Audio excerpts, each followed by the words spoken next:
Hello and welcome to this channel. I am Dr. Anshu coming back with the 15th April 2025 Hindu editorial analysis. So, how are you? Hope you are doing fine and stay connected to my Hindu editorial analysis.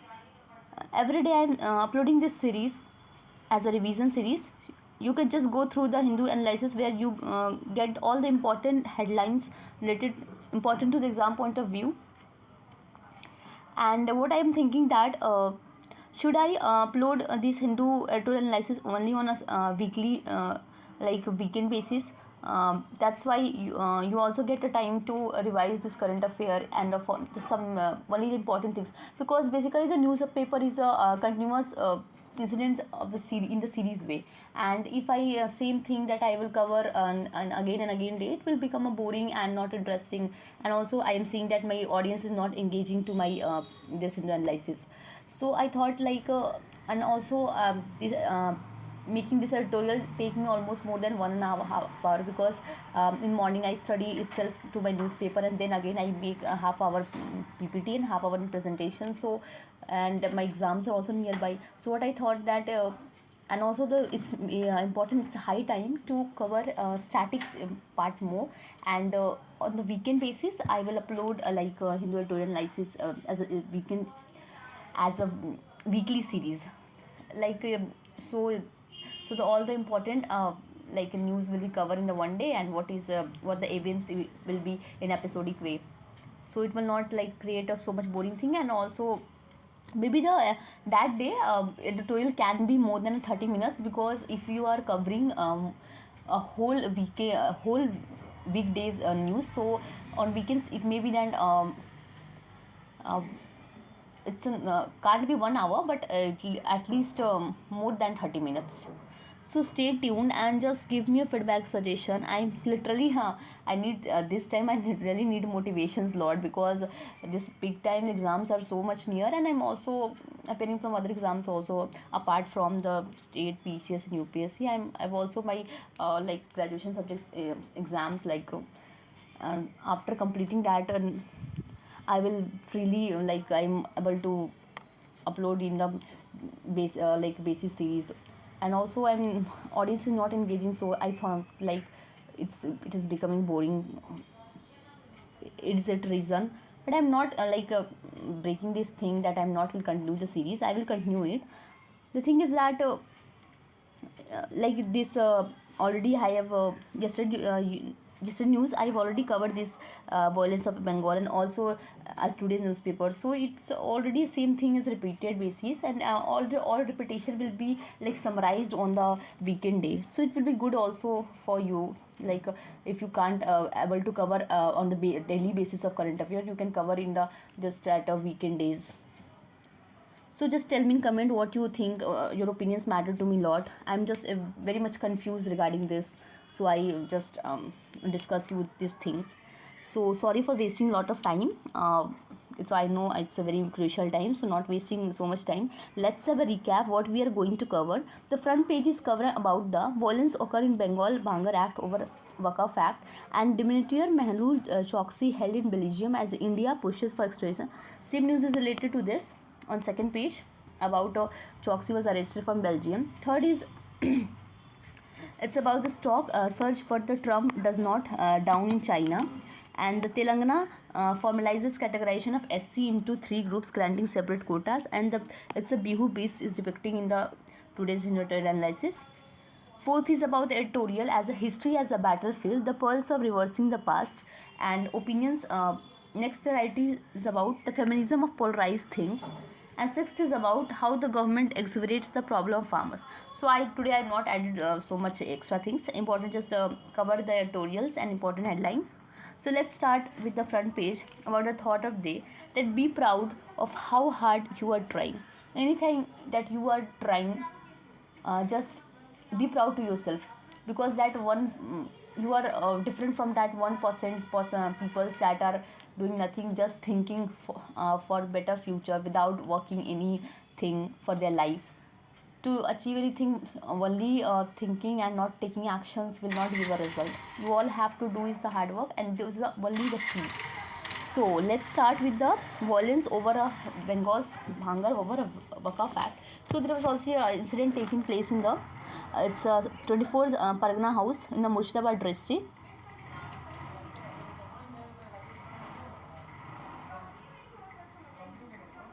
So this incident was erupted in a Bhangar of 24 South 24 Pagna district. Police reports were 200 arrests in Murshidabad as the people who fled returning the home.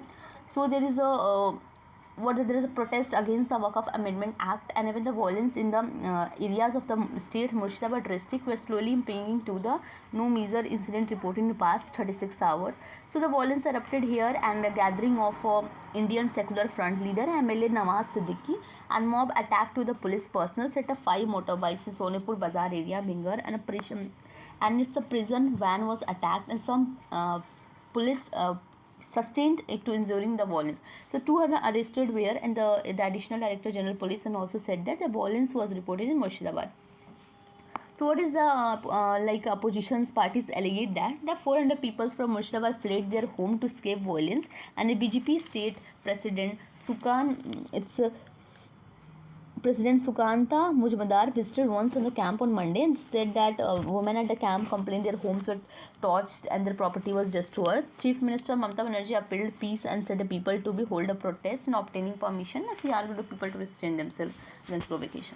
Next is the news about the Dimitar Mehul Choksi held in Belgium as a pushes for extradition. So he's basically a businessman or diamond businessman of Mehul Choksi. It's a fugitive diamond businessman, fugitive a person who flee from the country and do their business in the hidden way, like trying to hide their things. So he's wanted, and along with his nephew Nirav Modi in the cash of Punjab National Bank, alleging the loan frauds of 13,578 crore, and Central CBI has already pursuing his extraordinary since 2018 when they left the country. So Choksi is an Antiguan citizen and now moved to Belgium a few years ago and reportedly to cancer treatment. And he was arrested near his home in Antwerp. So as per report, Belgium residency permit to November, and he's also Choksi had provided a medical documents as he was suffering from the blood cancer, chronic lymphocytic leukemia, and it's also anticipations of a further judicial process. The next page is related to same thing. He is a fugitive businessman and lawyer and said in a Belgium allows investigations of Choksi custody, and it is undergoing treatment at a hospital in Belgium where he was picked up by the Belgian authorities.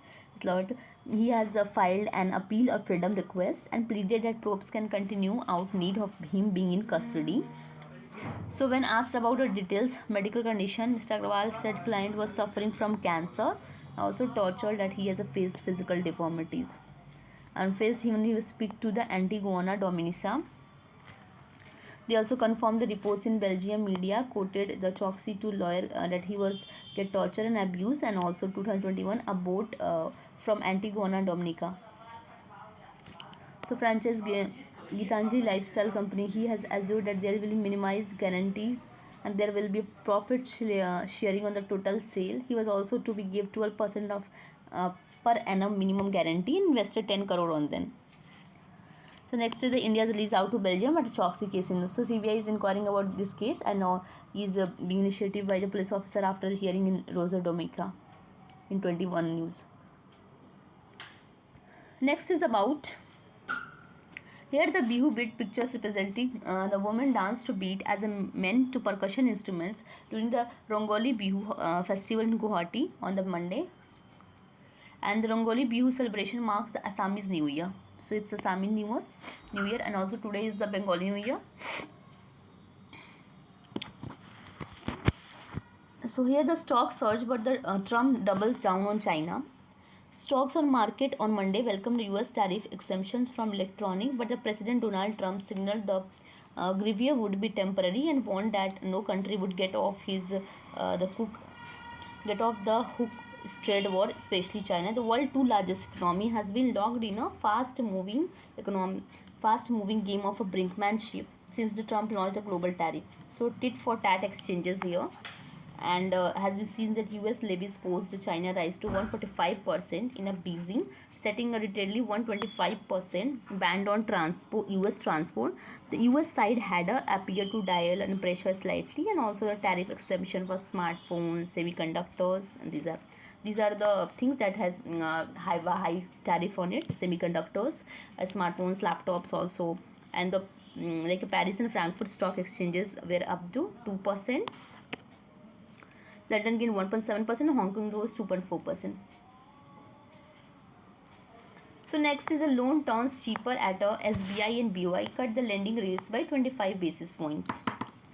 So the bringing cheer to the country's last lender, State Bank of India, and the Bank of India reduced the lending rates following the Reserve Bank of India policy, making the loans cheaper for both existing and I'm so sorry and new rates on SEF. So both SBI and Bank of India have announced a reduction of 25 basis point on their home loan, with the round reduction of the repo linked lending rate. It forces from today that it has also been reduced external benchmark based on the rate EBLR. So with the division for fixed deposit up to 3 March 1 to 2 year terms will be lower 0.2 to 6.70%. Moving to the editorial is history as a battlefield, the pulse of reversing the past.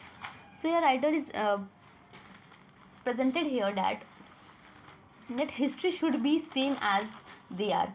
They should not be try to change, and should be reversing past. History basically tells what happens in, and if we don't if we know the modified history, then it will only tell the negative thing, like it will not told actually what is in that. So the writer is telling that it's a wave of textbook revision, such as omitting or vilifying figures like Babur and Aurangzeb while glorifying the select native rulers, coinciding with a rising public anger demanding the renaming of even destructions of Mughal tombs. And they were a viral campaign that called for vandalizing historical monuments driven by narratives that paint the centuries India's in past in black and white.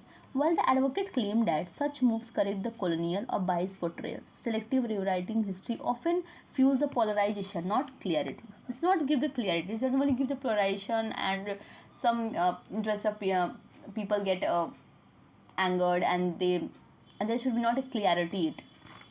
So the discipline of a history demands it's a careful and nuanced discriminant of the past. It is not merely a recollection of event, but the study of the causes, consequences, and the text. And it also ceases to be the guide for a present and become a tool for division. So such division exercises are not only dangerous but have a root of conflicts, a part of world grounds of his discussions, and historically wrong it. So revision was a reckoning. It's like interpretation is a legitimate academic exercises where new evidences, perspective, reshape understanding past. Revisionist history, especially in the political sense, seeks to reinterpret, justify present day political agendas. 20th century's examples are there is perhaps the most infamous example of dangerous revisionism is Nazi Germany, and Adolf Hitler ideology rested heavily on the notions of reclaiming the German rich correcting and humiliations of a treaty versailles, and it's a Levestrom living space where all rooted in a highly manipulated version history. So history as a teacher is not history should be a teacher, not a template. Basically, history, the purpose is to understanding the past wrongs, and not to demand the restitution that act as a create very conflict seeks to revenge.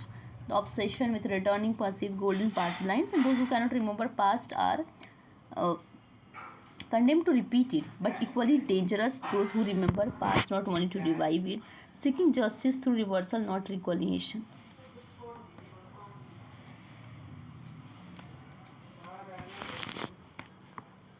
Feminism from polarized times.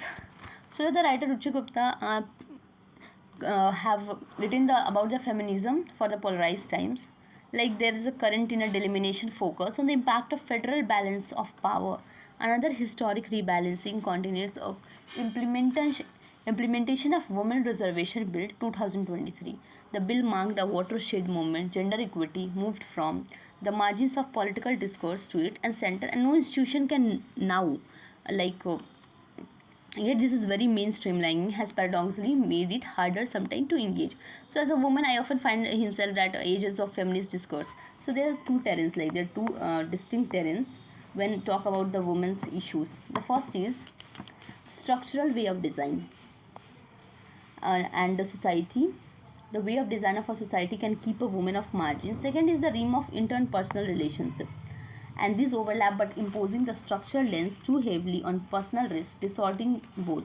And it is true battle for power, even when the relationship may under guided by love, care, and willingness to negotiate. So it is true that personal is political shaper by deeper and hierarchies, but interpersonal relationships are often not reducible to oppression, domination. So in India, many men labor quickly denying themselves comfort, enduring difficult work environment, implicit a sense of love and duty, creates a space for give and take. Like a table, a husband may expect their dinner on the table, but also give his monthly earning to his wife. Men, depending on their wives emotionally and practically, inevitably receive the balance in those relationships. These are not straightforward expression of patriarchy; they are messy, contradictory, deeply human. So problematic behavior exists, but they need to be addressed on their own terms, not simply as a level as a misogyny or evidence of oppressive intent. But after all, the social changes come from public protest, policy reform, but also the million of daily negotiation quite safely in family routine. So of course, why women agencies are denied forcefully, we need to address to the societal changes, state powers, and multiple interlocking factors: economic independence, legal protections, and education, social network, cultural shift. So it's blurring of inequalities. The nature of constant and financially independent urban woman who is negotiating household responsibility is not same as that of village woman fearing rape as she uh, steps out night to access a toilet. Yet too often, feminist discourse collapse there into single narrative. It moves seamlessly between structural and interpersonal privileges, vulnerable sometimes. So the blurring is vastly different, especially if they feel they are immediate, and who goes to work, may endure public humiliations, unpaid work at home. These are not arguments against feminism, but the calls for a feminism that acknowledges the multiple form of sufferings and responsibilities. And writing this may seems like one of the being unnecessarily moderate conflict in patriarchal structure of power. However, this is also a response to current movement with his rifle of antagonism across all fronts. So perhaps we need know that feminism that can hold a complexity not just within its own rank but across a society, one that can confront injustice without antagonism. This especially because, unlike other battles, rise with the terrain male-female relationship, there is a way to segregate the personal from public, and thus we adopt the antagonist framework. We will bring battle at home, and that is ultimately be necessary in some cases, if not need to be starting point. The next article is about that how government exacerbate the problem of farmers stubble burning. So here the writers discuss that like how a new study by researcher Sujit Raghunath and Indian Institute of Management Amritsar analyzes the problem of stubble burning from the lens of governmentally and market failure. So here the writer basically tells about it is not always it's a fault of farmers that led to stubble burning, but it's their like this is their like they have don't have any options.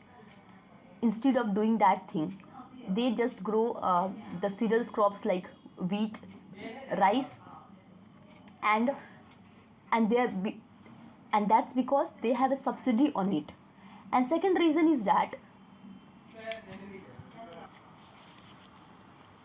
and second reason can be that that it's maybe the policy failure. It's government, it can't be always be that person be reasonable of for that stubble burning.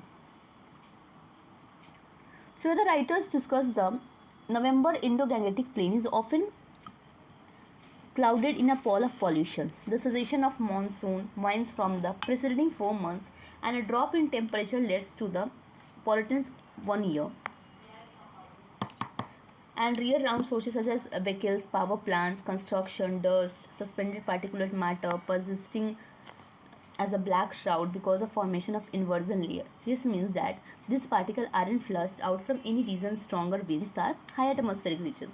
So add this contribution of stubble burning, particulate matters from the burning of farm stubble, rice chaff in a farmer in Punjab to smaller extent Haryana, Rajasthan and Uttar Pradesh is added to this haze.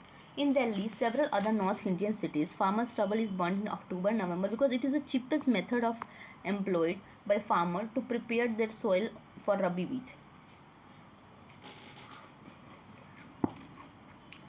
And its wealth of a correlation studies in last 2 decades have linked particulate matter from stubble burning and has winds originating from Punjab, Haryana to pollution level in Delhi. So in the case of a Punjab during winter, 54% of the time the wind from state blew towards the Delhi, and it is a spike from air pollution where wind originated from Haryana and figure understood as 27%. So every additional fire incident was correlated with the increased PM 2.5 with 12.44 units. So the how policy affects the pollution is that governmentality is a concept of a French socialist and philosopher Michael Foucault refers that how institution of power in the case of government rather than employing exclusively coercive and self-polishing the regulating behavior to govern themselves. The study shows that the government can end up like keep increasing the grain output, end up promoting suboptimal behavior like stubble burning among the farmers in India. And India's neoliberal policies such as MSP supposedly exacerbate the issues, while MSP guarantees the prices of staple crops like wheat and rice, and it end up incentivizing the monocropping, leaving farmers dependent on short-term, unsustainable method. So these are the how the cycle is continuing all marginalization, pushing farmer toward the stubble burning as a survival tactic. So the authors relied on semi-structured interview with 18 farmers along the Punjab district, Amritsar, Gurdaspur and Taran analyzes national newspaper articles. A farmer interviewed ranged from small holders 2.5 acre to large landowners, and interviews focus on farmer decision making perceptions. So they found that unique government MSP policy prioritizing wheat and rice production, discouraging crop diversification faces the contradictory, and it's a urban industrial interest over rural communities. Bharat middle RPRs who control the prices, credit taxes, market linkages, commission deduct the expenses, and also the intervention of primarily focus on developing the market structure. So these are all the reasons a writer is discussed on the basis of the key detail analysis by taking their senses through the knowing about that what are the problem, what are the reasons the farmer is doing. They don't have a other basic way of living, and just depending on monocropping, this led to the stubble burning, marginalization, pushing farmers towards stubble burning. So these are the survival tactics. So that's for today. I know today's tutorial are short, so I have just only added some important things today, not extra thing. So I'm ending this session on the summary. So the front page is covering violence cover, rocks over Bengal, Bhangar over Waqf Act. Mehul Choksi hailed as Belgium as India pushes for extradition. Same next is also related to this. Third is about the Bihu and the stockist surges doubles down on China. Fourth is about the editorial where history as a battlefield. Fifth we cover about the feminism as a polarized time. Sixth we cover about stubble burning. So thank you for today. Tomorrow we'll meet with a new editorial, and just give me suggestions and feedback that what I should do. Should I continue with the weekend sessions on only, not on the daily basis? Is it so boring? I am not able to engage so much audience. So give me reasons, and thank you. Stay connected, stay healthy, stay hydrated.